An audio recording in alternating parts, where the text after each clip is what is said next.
It's funny how a band can break your heart with no words at all. Australian post-rockers We Lost the Sea have evolved through personal tragedy into becoming experts at saying everything by saying nothing. And with their upcoming album A Single Flower, they've done it again. But this time, the wound is fresher, the sun is a little lower, and the world feels even more fragile. We Lost the Sea are a band that continues to find beauty in grief, purpose in reflection, and clarity in the sound of crashing silence. Guys, gals, and non-binary pals, my name is Ian, this is Rhyme Signatures, and we are once again opening the lid on the best new releases in prog, rock, and metal.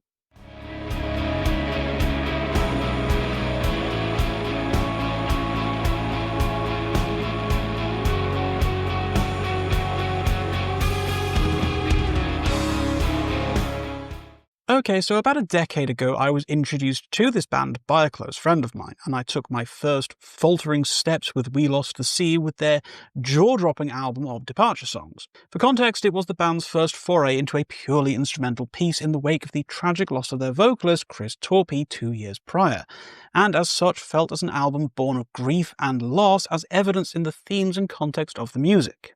Now, it was a triumph of an album and a surefire sign that even from the darkest of places, the most beautiful of statements can be born, and it made me a steadfast fan of the band.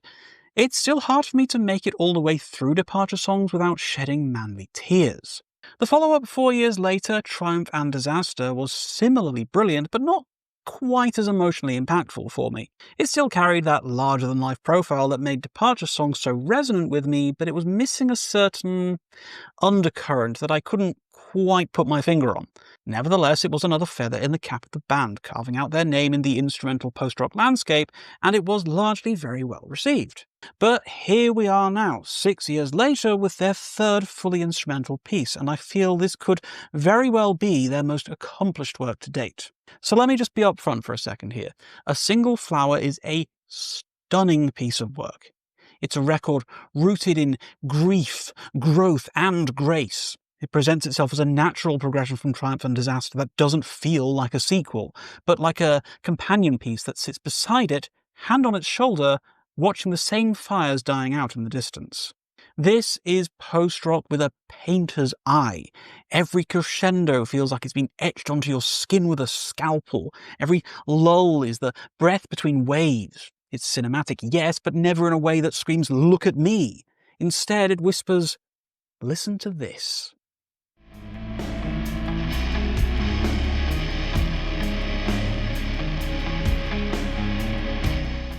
Okay, so there's a running theme at the centre of this record that the smallest thing, a single flower, can survive the worst of conditions. This album is post-rock as a eulogy, as a love letter, as a statement of persistence. It's still recognisably We Lost the Sea with their trademark long-form instrumental builds and punishing payoffs, but this time it feels like it's dialed into something smaller and much more vulnerable. Musically, A Single Flower is perhaps their most cohesive and emotionally potent album since Departure Songs. There's a more intimate energy here. The band sounds tighter than ever, not just in performance, but in purpose. The guitars don't just chime, they ache. The melodies aren't just pretty, they hurt. There's a warmth to the production this time around that makes even the heavier moments, and trust me, there's plenty of them, feel organic and real, like they've grown out of the soil and cracked the pavement just to reach us.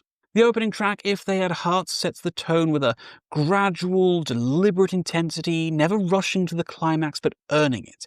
And when it comes, it lands with a kind of slow motion destruction. These aren't your typical loud, quiet, loud dynamics. This is patience and control as storytelling tools, and the end result is one of the most entrancing opening tracks of the year so far. It's the dynamic range is what I feel absolutely sets this album apart. Unlike the more monolithic feel of Departure Songs or the conceptual vastness of Triumph and Disaster, this album breathes, it inhales sorrow and exhales serenity. The crescendos arrive not with bombast, but with crushing inevitability. It feels like a wave of sound that doesn't just hit, but slowly rises until you realise you're actually drowning in it. But there's still a gentleness here, even in the aggression, a restraint that says, we could go full thunderstorm here, but wouldn't it be more impactful if we just sat here and listened to the rain for a while longer? One of the clear highlights for me is the closing epic of Blood Will Have Blood, a 27-minute-long behemoth that hits like a sudden memory of tragedy and loss. Now, it doesn't beg for your attention, it simply arrives, commands your focus with sheer emotional force, and lingers long after it's ended.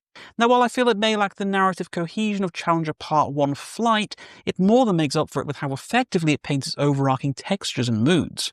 And that's the secret sauce here. As an album and an overall listening experience, A Single Flower doesn't make demands of you. It blossoms slowly with purpose, and every petal it reveals is intentional, weighted, and felt. It's like the musical equivalent of a blooming tea, the flavours and complexities of its earthy textures becoming more and more apparent as time marches on. And it has to be said as well, the compositions and overall songwriting on this album are immaculate.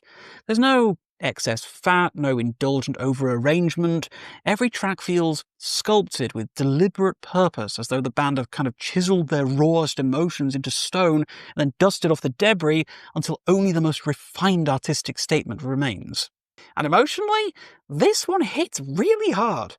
It sneaks up on you, quiet as a mouse, and before you know it, you're 4 tracks deep, and you haven't blinked or checked your phone in the last 50 minutes. It's a record that demands stillness. It doesn't compete with the noise of the world. It defies it. Compared to their previous works, A Single Flower, as I briefly touched on earlier, dials down the overt apocalyptic overtones, and in their place gives us something that feels more personal. There's still grandeur, sure, sweeping passages, rising arcs, and crushing waves of sound, but it's always in service of something internal, less about the end of the world, and more about what it means to survive after it. And in a way, it feels like the band themselves are growing too, past the need to impress with scale, and instead choosing to connect with the audience through texture, tone, and truth.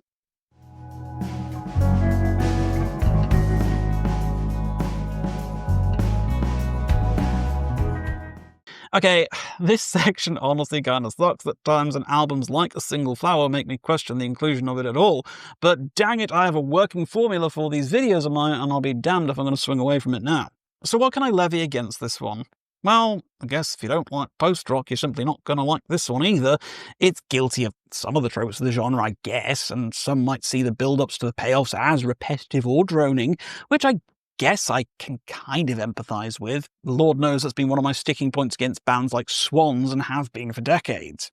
The difference is, though, A Single Flower is a brief 71 minutes long, while Swans' new album, Birthing, is 5 minutes short of 2 hours. Anyway, my own blazing hypocrisy notwithstanding, I am really struggling to figure out what else to bring to bear against this album. I can't fault the production, the composition, the themes, the album art, the instrumentation, the mood, and the atmosphere, so what on earth am I going to pad this section out with? Okay, right, okay, sure, okay.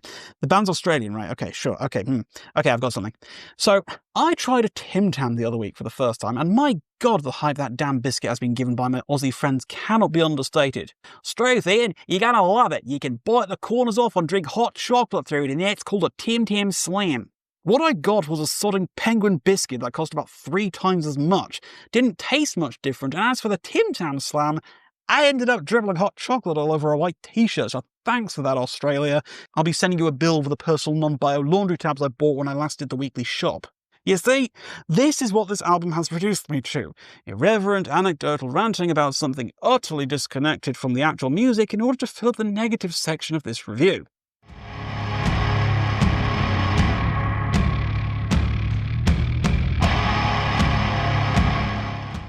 So, what else can I possibly say about We Lost the Sea's A Single Flower?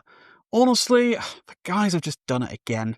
A Single Flower is an album to cry to heal to fall asleep thinking about, and wake up with it still playing on your mind. No, it's not reinventing post-rock, no, but it doesn't need to. It's perfecting a version of itself that's honest, human, and achingly beautiful. It's a reflection, it's a reminder that beauty, no matter how small, persists, even after loss, even after silence.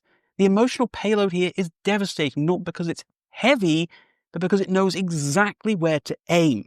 We Lost the Sea are no longer writing for the end of the world, they're writing for those of us still left behind, planting seeds in the ash, waiting for a single flower to bloom. It goes without saying that I think you should jettison money in the general direction of the band and grab yourself a physical copy of this one. I've had the promo for a few weeks now, and I was excitedly checking out online before the end of the third track. This is all, of course, guys, just my opinion. The album drops on July the 2nd, so please do go and check it out when it comes out. Please let me know what you thought of it when you've given it a spin, and drop your thoughts in the comments below. Please do drop me a thumbs up if you like the video. Please do tell your friends about little old me. Please do consider subscribing to the channel if you've been enjoying my content. And if you want to help support me financially, please do consider buying a t-shirt from the merch link down below. But until next time, guys, as always, keep your rhyme signatures pretty hard.